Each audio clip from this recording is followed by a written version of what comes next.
What's up, everybody? Anthony here, Empire Music, empiremusic.com. Phone number at the shop, 412-343-5299. Second comparison video between the Player 2 series from Fender and the OG, I guess we could call it that now, the Player series, or the Player 1 series, we'll call it now, right? So I did a video on the P-Bass already, really talking about some of the spec differences. And when I say some, there's really not that many. We'll go over that here.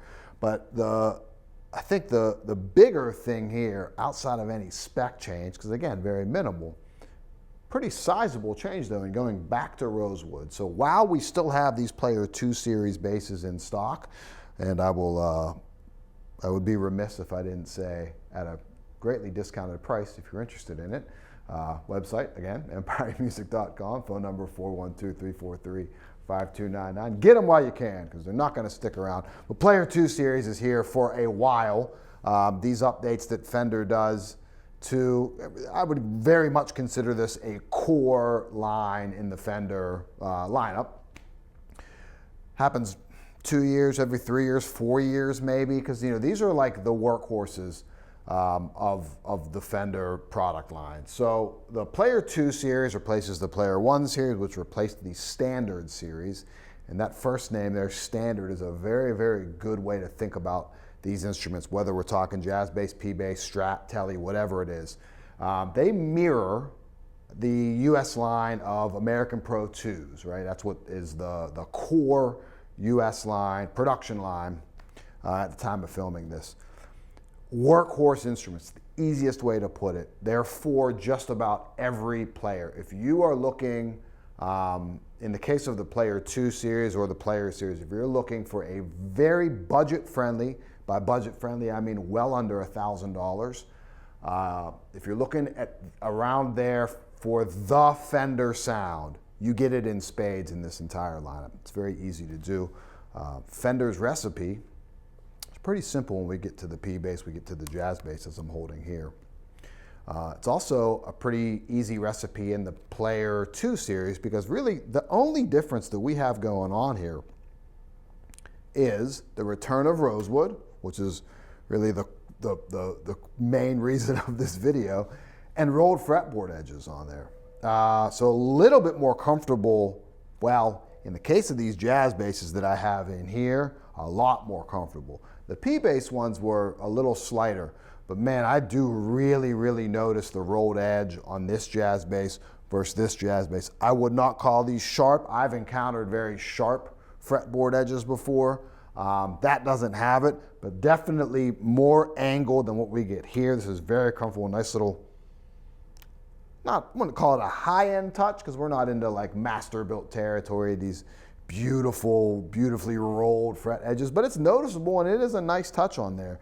But it's the same pickups, Alnico 5 Player series pickups in there, same bridge, alder body, 1.5 inches at the nut, same tuners, satin urethane on the neck on both, gloss urethane on the body. There are some more differences with the guitars in some bridges. I think the tuners changed in that. Some of the hardware, or like the off-white pickup covers and knobs, things like that. But on the basses, it's dead simple to begin with, so there wasn't a whole lot to change. And as I said in the P-Bass comparison video, as I said in these product videos that I did for these singular products, that's a good thing, because I'll reiterate, these are the core of the Fender lineup. The Player 2 series, the American Pro 2s, that is your jack of all trades instrument. Insert whatever instrument you want there, whether, again, Tele, Strat, jazz bass, P-Bass, whatever, right? They are the instrument that if I got to a gig backline, if I got to a studio and that's what was there, for some reason I didn't bring any of my basses, which would be crazy, but I don't know, maybe it happens, right? Maybe I left my basses at home. I'd be totally happy with, seriously, you could give me a Player 2 series, whatever, and I would 1,000% gig on that bass. It's gonna play well with my amp, it's gonna play well with pedals. Speaking of amps, running through a Fender Rumble 200, SM94 microphone on this. Was the same thing I did for the P-Bass video. This setup I tend to like a lot. SM94 is a nice kind of mid-forward, not really a great bass microphone, but combine about 20% of that with 80% of the direct signal, and I find that to work really well for the videos. So I always forget to say that in the videos. And in fact, on the P-Bass video, I was very long-winded on my first take, and I think that was one part that got edited out of that. So yeah, that makes a lot of sense. Never fails that I talk too much on camera. Nonetheless, let's dive into really, maybe not the burning question, but the reason for the video. What sounds better? What sounds worse? What do you like? Is there any difference between Rosewood and Pal Faro? Obviously, on paper, Rosewood is warmer. I think Rosewood's a little bit more scooped out as far as the mid-range. Pal Faro, density-wise, sits between maple and rosewood, so it's I guess you could argue, a more versatile wood. But I find Pal Faro, at least in my mind and kind of what I know about it, to have a little bit more presence in that mid-range. Not good or bad, it just kind of is what it is. Pal Faro received so much hate because it replaced Rosewood from when Fender came out with the Player One series. But Pal Faro has been used for a long time, will continue to be used by very boutique manufacturers with great results in it. So it is a nice kind of versatile middle of the ground wood. So let's dive in. Let's go through some tones. For brevity on this video, I'm going to leave tone all the way up. We're just going to run through the positions between the two basses. So we're going to start here with the Player 2 series, and we're at the Rosewood fretboard.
so back to the Player 2 series, rosewood board. We're going just neck pickup in this.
All right, and lastly, back to rosewood, bridge pickup.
so back and forth we go.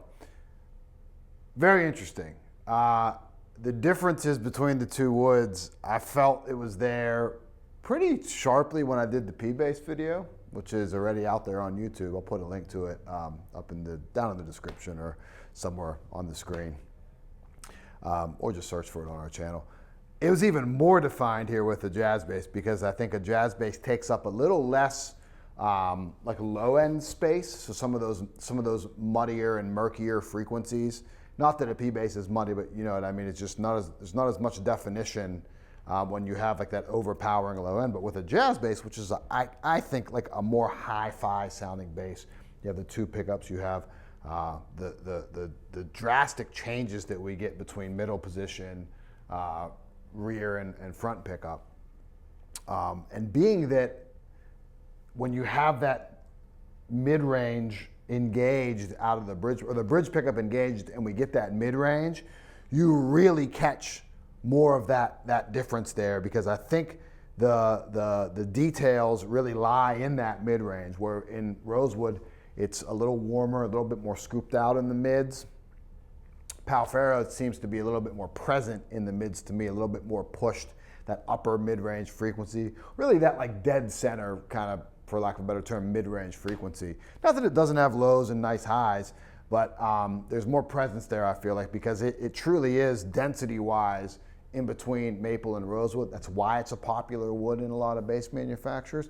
But I will say, in the case of Fender, great move going back to the rosewood, because, and I said this in the P-Bass video, and it's even more prevalent here in a jazz bass because of what I had just talked about. You really can make that more divided choice there. Do you want the brightness and the attack of maple? Get it. If you want that warmth and that more kind of lush, lower mid-range, low end that you get out of rosewood, obviously depending on the model, obviously P's are going to sound like P's, J's are going to sound like J's. You can make I think there's a broader choice now for the customer, where Pecora to me, where because it teeters in some of the tonalities that maple had, there was less of room to choose between some tonal options. So I think it's really, really nice to see rosewood back in the mix there. I hope that maybe not clears up anything, but at least gives you a little bit of insight into what you can expect moving forward with the Player 2s, or even if you're not interested in these particular basses, now having some tonal reference, some sonic reference for what Pecora is doing versus what rosewood's doing. Again, going back to personal inflection on the video, I think I do prefer the sound of rosewood, because if I'm going to go this direction, I'm probably just going to go wholesale into maple. That's just me. I'm in a lucky position where I can own multiple basses. But again, hope the video was informative to you. If you need anything at all, any questions, 412-343-5299. You can also email me directly. It's anthony@empiremusic.com. Player series, Player 1, original, going away. At the time of filming this, obviously we have some in stock, great pricing on that. Moving forward, we always will have these Player 2 series in. So if you're looking to get into one of these, highly recommended. Again, I said at the beginning of the video, I don't think you're going to find a better Fender tone at a price point sub 1,000, considerably sub 1,000, than you will out of a Player series, whether you're a guitar player or a bass player. So thanks for watching. We'll see you next time.